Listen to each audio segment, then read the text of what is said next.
ओम नमो हिंदुदेशाय नमो भारत संस्कृते। वीर सावरकर का नाम एक बार फिर विवादों में घसीटा जा रहा है।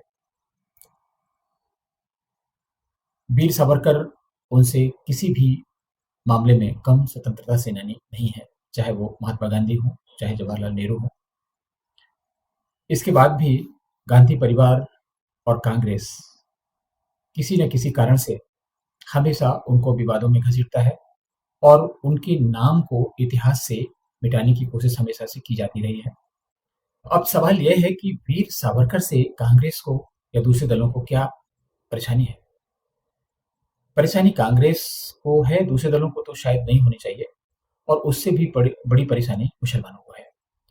तो जो मुसलमानों को अच्छा नहीं लगता, वो कांग्रेस को कैसे अच्छा लगता है? वो तुष्टिकरण की राजनीति करेंगी, जो उनको है पसंद, कांग्रेस वही काम करेगी और आज़ादी के बाद से ये करती रही है, इसलिए कांग्रेस की परेशानी है।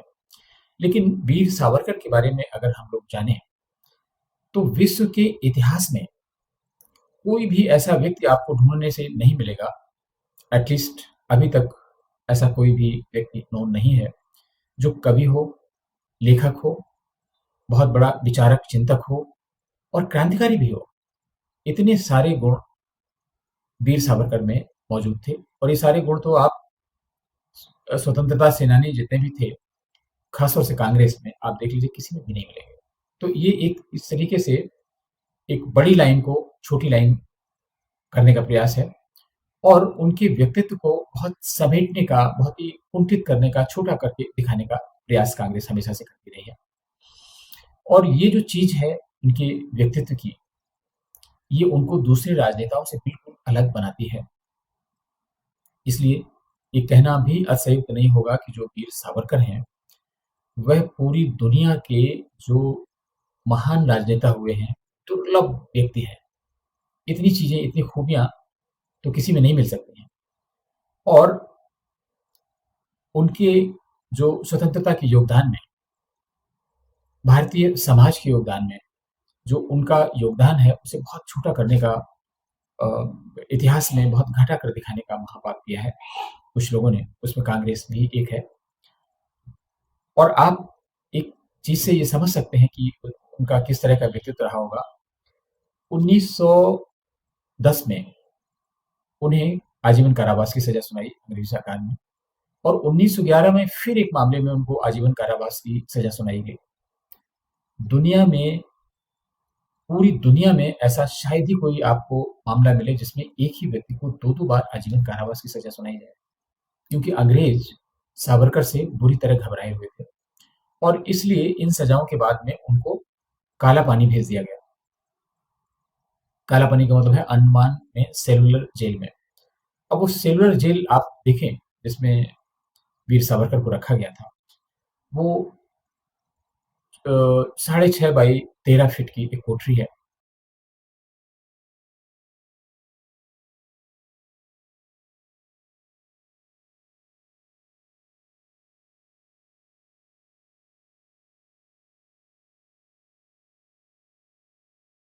उस कोठरी में रहते थे।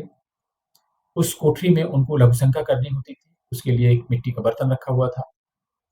उसी में उनको पानी पीना होता था, एक मिट्टी का और बर्तन रखा हुआ था और दीर्घ शंका जाने के लिए सुबह या शाम का समय निश्चित था, क्योंकि कैदी बहुत ज़्यादा थे और उनके लिए जो बंदी रक्षक थे, वो बहुत कम थे। इसलिए अगर बीच में किसी को कोई परेशानी हो, किसी का पेट खराब हो, कुछ ज़रूरत पड़े, तो वो उसी कमरे में करते थे। आप सोच सकते हैं कि अ, 6.5 बाई 13 की कोठरी में एक आदमी ने 9 वर्ष से अधिक समय, लगभग 10 वर्ष का समय निकाला। और जहाँ पे इनकी वीर सावरकर की कोठरी थी, उस कोठरी के ठीक नीचे फांसी घर था। मैं स्वयं अंडमान सेलुलर जेल में गया हूँ और देखा है। आप अगर 10 मिनट वहाँ पर बैठ के देखें, तो आपके आँसू निकल आएँगे कि कैसे सिर्फ़ वीर सावरकर ही नहीं, दूसरे लोगों ने कैसे अपना जीवन वहाँ पर निकाला होगा। और चूँकि वीर सावरकर की बात कर रहे हैं, तो इनकी इतनी कोठरी थी और उसके नीचे फांसी घर बना हुआ था। औसतन 2 से 3 लोगों को रोज़ फांसी वहाँ पर दी जाती थी, अंग्रेज़ों के ज़माने में।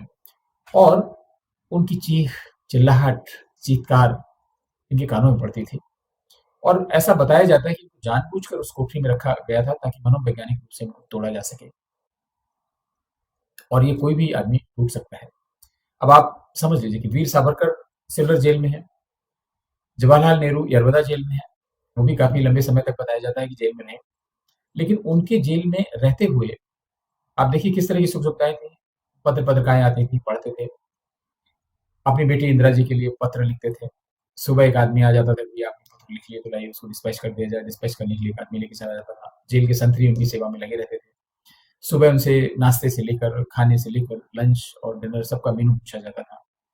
और इस बीच में वह आगंतुकों से मुलाकात भी करते थे। तो जेल तो कहने के लिए थी, वहाँ किताबें लिखते थे, भारत एक खोज और पता नहीं क्या-क्या उन्होंने वहाँ बैठ के लिखा, पता नहीं क्या-क्या उन्होंने किया वहाँ पर। तो आप समझ सकते हैं कि दोनों जेल में क्या अंतर है। उधर वीर सावरकर को पढ़ने के लिए कुछ नहीं, कोई कागज़ नहीं, कोई पेन नहीं, कोई पेंसिल नहीं और एक कवि हृदय। उन्होंने अंडमान निकोबार की सेलुलर जेल की दीवारों पर एक कंकड़ की सहायता से लिख-लिख कर छाछठ बड़ी-बड़ी कविताएँ लिखी।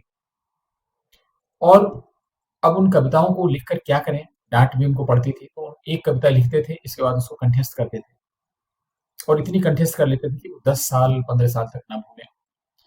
इस तरीके से एक-एक करके उन्होंने 66 कविताएँ लिखी और जब वो जेल से छूट कर बाहर आए, तभी उन कविताओं को पेपर पर उतारा जा सका। आप अगर जवाहरलाल नेहरू से तुलना करना चाहें तो ये उनका अ, जेल था और जवाहरलाल नेहरू की जेल थी। लेकिन ये वीर सावरकर के साथ ऐसा किया गया हो ये बड़ी बात है, लेकिन बहुत बड़ी बात इसलिए भी नहीं है क्योंकि हमारा तो इतिहास गवाह है।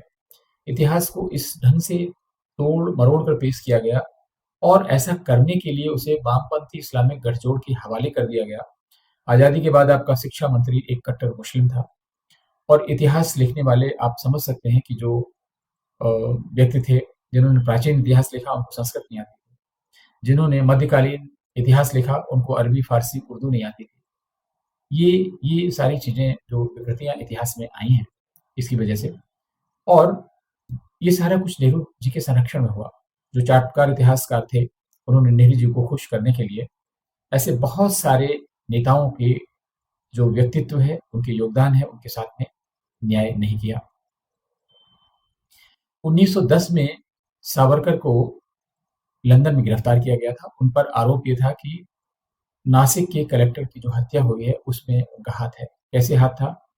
उन पर आरोप था कि जो पिस्टल इस्तेमाल की गई है, वो उन्होंने लंदन से भेजी थी और इसके बाद में उनको लंदन से लाया जा रहा था। रास्ते में एक जगह जब जहाज़ ने एंकर किया, तो वो जो वॉशरूम था, उसके होल से समुद्र में कूद पड़े और भागकर किनारे पहुँचे। उनका इरादा ये था कि अगर वो पकड़ कर उनको जेल में ठूँस दिया गया, सिल्वर जेल में अंडमान भेज दिया गया, तो वो जो आज़ादी के लिए जो कुछ कर सकते हैं, नहीं कर पाएँगे और इसलिए उनका इरादा ठीक ही था, सारे क्रांतिकारी ऐसा करते थे और लेकिन वो पकड़ लिए गए और उनको लाया गया और इसके बाद में अंडमान अ, निकोबार की जो सेलुलर जेल है, उसमें भेज दिया गया। इन 9 सालों में उन्होंने देखा कि जितने भी कैदी हैं, उन पर कितने अत्याचार किए जा रहे हैं। वहाँ पर एक कोलू लगा होता था जिसमें वो बैल की तरह जोत दिए जाते थे, दिन भर तेल निकालते थे, उसका टारगेट फिक्स रहता था। जो अपना टारगेट पूरा नहीं कर पाता था, उन पर कोड़े बरसाए जाते थे, यातनाएँ दी जाती थी। उनको खाने-पीने का अ सामान नहीं दिया जाता था, पीने के लिए पानी नहीं दिया जाता था जब तक अपना टारगेट पूरा नहीं करते थे। कुछ लोग थे जिन्हें नारियल की रेशें निकालने का काम दिया जाता था, उनको भी टारगेट दिया जाता था। इस तरीके से अमानवीय अत्याचार होते थे और वो पूरा जो अंडमान निकोबार का जंगल था, जहाँ पर ये सेलुलर जेल बनी है, उसमें कीट-पतंगों, मलेरिया के मच्छर इन सब से बुरी तरह ग्रसित था और इन लोगों को मलेरिया हो जाता था, किसी को किसी तरह की बीमारी हो गई, कोई उनके इलाज का प्रबंध भी नहीं होता था। तो उन्होंने कई पत्राचार किए अंग्रेज़ों से और बताया जाता है कि उन्होंने 9 बार लेटर लिखे, अपनी समस्याएँ भी लिखी, उनको क्या समस्याएँ हैं, अपने लिए सुविधाओं की माँग की, कागज़, कलम, पेंसिल की माँग की, इसमें कुछ भी बुरा नहीं है और दूसरे लोगों को भी छोड़ने की माँग की और उन्होंने ये भी माँग की कि लोगों को यहाँ से स्थानांतरित करके दूसरी जगहों में भेजा जाए। कम से कम ये कौन-सा पाप का काम है कि वो आजीवन यहीं पे पड़े रहें, ऐसी क्या बात है? उनके इन्हीं पत्रों को आज कांग्रेस माफ़ीनामा की तरह प्रचारित कर रही है। एक और सबसे बड़ी घटना हुई उनको छोड़ा तो गया, लेकिन 1948 में जिसमें गांधी जी की हत्या हुई, उनकी हत्या के 6 दिन बाद वीर सावरकर को भी गिरफ्तार कर लिया गया और उन पर आरोप लगाया गया कि गांधी जी की हत्या में उनका उस षड्यंत्र में वो शामिल है। और जब उनको गिरफ्तार किया गया, कोई ऐसा स्पष्ट रूप से उनके ऊपर जो प्रमाण नहीं मिल पाया, और इस बीच में उनके जो बड़े भाई थे, लोगों ने पत्थर मार मार कर उनको अधमरा भी कर दिया, जहां फाइनली वो अस्पताल में उनकी मृत्यु हो गई। और सवाल यह उठता है कि जब बिना कोई कारण के कोई बहुत अच्छा प्रमाण नहीं था तो उन्हें गिरफ्तार क्यों किया गया। इसमें बहुत से इतिहासकार, समकालीन इतिहासकार लिखते हैं कि नेहरू के इशारे पर ऐसा किया गया, क्योंकि नेहरू ऐसे व्यक्ति थे, राजनीतिक व्यक्ति थे, जिनको हमेशा से असुरक्षा की भावना उनके दिमाग में उठी हुई थी। असुरक्षा की भावना राजनीतिक रूप से, क्योंकि जिस समय उनको प्रधानमंत्री पद मिला, उस समय पूरे देश की किसी भी कांग्रेस कमेटी से उनको एक भी वोट नहीं मिला था। सारे लोग चाहते थे कि सरदार वल्लभ भाई पटेल प्रधानमंत्री बने, लेकिन गांधी जी ने अपना वीटो इस्तेमाल करके जवाहरलाल नेहरू को प्रधानमंत्री बना दिया। और उस समय प्रधानमंत्री बनने के बाद उनके अंदर एक कुंठा ये ग्रस्त हो गई कि हमारा तो कोई समर्थन करेगा नहीं, हमारा जो राजनीतिक कद है इतना छोटा है, इतना कम है, उसको कैसे बढ़ाया जाए, इस जुगत में लगे रहते थे। तो एक काम तो होता है अपना राजनीतिक कद बढ़ाना अच्छे कार्य करके, दूसरा ये होता है कि दूसरे जो अच्छे बड़े कद हैं उनका कद छोटा कर देना। तो वीर सावरकर जैसे लोगों को आरोप में बंद कर देना, जेल में डाल देना, ये उसी एक जो षड्यंत्र है उसका हिस्सा था। और अपनी जो जड़ें मजबूत करने के लिए, राजनीतिक कद बढ़ाने के लिए उन्होंने मुस्लिम तुष्टिकरण की शुरुआत की थी, जवाहरलाल नेहरू ने, जो आज तक चल रहा है। अच्छा, गांधी जी की तो जो हत्या हुई, उसमें बहुत सारी बातें हैं, अलग से डिस्कस करने लायक हैं कि घंटों वो पड़े रहे, उनको अस्पताल नहीं ले जाया गया। जब वहाँ ले जाए गए तो उनको मृत घोषित कर दिया गया, इसके बाद उनका पोस्टमार्टम नहीं कराया गया। जो भी उपलब्ध सबूत थे, उनको इकट्ठा नहीं किया गया। आपको जानकर ताज्जुब होगा कि जो नाथूराम गोडसे थे, वो स्वयं पुलिस के पास पहुँचकर उन्होंने अपने आप को पुलिस के हवाले किया, किसी ने उनको पकड़ा नहीं, चाहते तो भाग भी सकते थे। तो ये कौन था जो गांधी जी की हत्या से खुश होने वाला था, जिसका गांधी जी की हत्या का लाभ मिल रहा था, वो निश्चित रूप से कोई ना कोई सरकार में बैठा व्यक्ति ही होगा। वो कौन है, ये जानने की जरूरत है। हम चाहे नाथूराम गोडसे पर आरोप लगाएं, चाहे वीर सावरकर पर आरोप लगाएं, निश्चित रूप से गांधी जी की हत्या का जो लाभ है किसी और को भी मिल रहा था। ये बात पूरी तरीके से उनकी इंक्वायरी में, जो भी जांच कमीशन बैठे उसमें पूरी तरीके से इग्नोर की गई। कपूर कमीशन एक जांच बिठाई गई, उसमें सिर्फ एक लाइन ये है, कपूर कमीशन ने ऑब्जर्वेशन दी है कि ऐसा हो नहीं सकता है कि गांधी जी की हत्या का षड्यंत्र हुआ हो और वीर सावरकर को मालूम ना हो। ये भी कोई रिपोर्ट है? ये कितनी भेदभावपूर्ण रिपोर्ट बनाई गई है। और वीर सावरकर के प्रति जो दुष्प्रचार किया गया, कांग्रेस ने किया, ये बहुत स्वाभाविक था, क्योंकि जवाहरलाल नेहरू ने उनका कद छांटने का कोशिश की थी, उनके पंख कतरने की कोशिश की थी। और जब एक बार वो जेल में चले गए, उनको 1949 के शुरुआत में छोड़ दिया गया कि उनके कोई सबूत नहीं थे। लेकिन इन कुछ महीनों में जेल में रहने के बाद, उस आरोप से ग्रसित होने के बाद, उन पर बहुत बड़ा लांछन लग गया और जनता के बीच में उनकी छवि काफ़ी नीचे आ गई, क्योंकि उस समय आजकल की तरह सोशल मीडिया का तो माहौल था नहीं, लोगों को सूचनाएँ नहीं मिलती थी, देर से मिलती थी और देर तक दिमाग में रहती थी। इसलिए ये बात लोगों के दिमाग में घर कर गई कि गांधी जी की हत्या में सावरकर भी शामिल हैं। लेकिन जो वामपंथी और इस्लामिक गठजोड़ इतिहासकार थे, इन्होंने नेहरू जी के इशारे पर उनका जो लांछन का काम किया, उनके व्यक्तित्व को छोटा किया। लेकिन आप अगर देखें, इंदिरा गांधी या दूसरे भी जो समकालीन नेता रहे हैं, उन्होंने कभी उनके व्यक्तित्व पर, उनकी देशभक्ति पर कभी सवाल नहीं उठाए। और इसीलिए आज संसद भवन में उनकी फोटो भी लगी हुई है और महात्मा गांधी की ठीक विपरीत दिशा में उनके सामने लगी हुई है। अगर वो देशभक्त नहीं होते, राष्ट्रभक्त नहीं होते, उनकी निष्ठा पर प्रश्न चिन्ह होते, तो उनकी फोटो वहां पर क्यों लगती? बताया जाता है कि अटल बिहारी वाजपेयी उनको भारत रत्न देने वाले थे, लेकिन तत्कालीन राष्ट्रपति के आर नारायणन ने ऐसा करने से मना कर दिया। और के आर नारायणन पर कांग्रेस का दबाव था, क्योंकि कांग्रेस ने ही उनको राष्ट्रपति बनाया था, तो ये उनको के आर नारायणन भी अपना हक अदा कर रहे थे। सबसे अच्छी चीज़ जो अभी हुई है, उसने दिल खुश कर दिया है।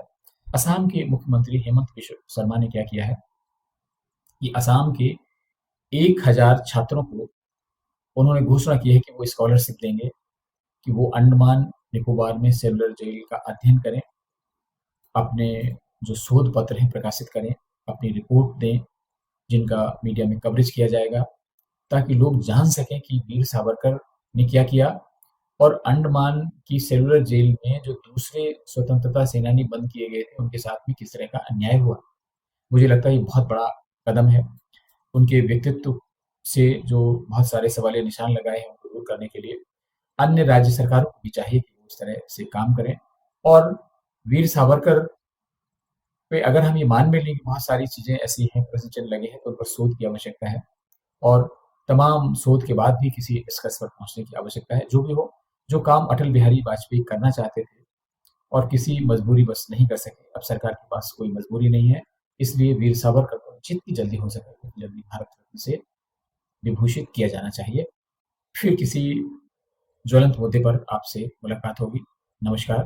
कृपया आप इस वीडियो को लाइक करें, फॉरवर्ड करें और सब्सक्राइब करें। बेल आइकन पर दबाएँ ताकि आपको इस तरह की नोटिफ़िकेशन भी मिलते रहें।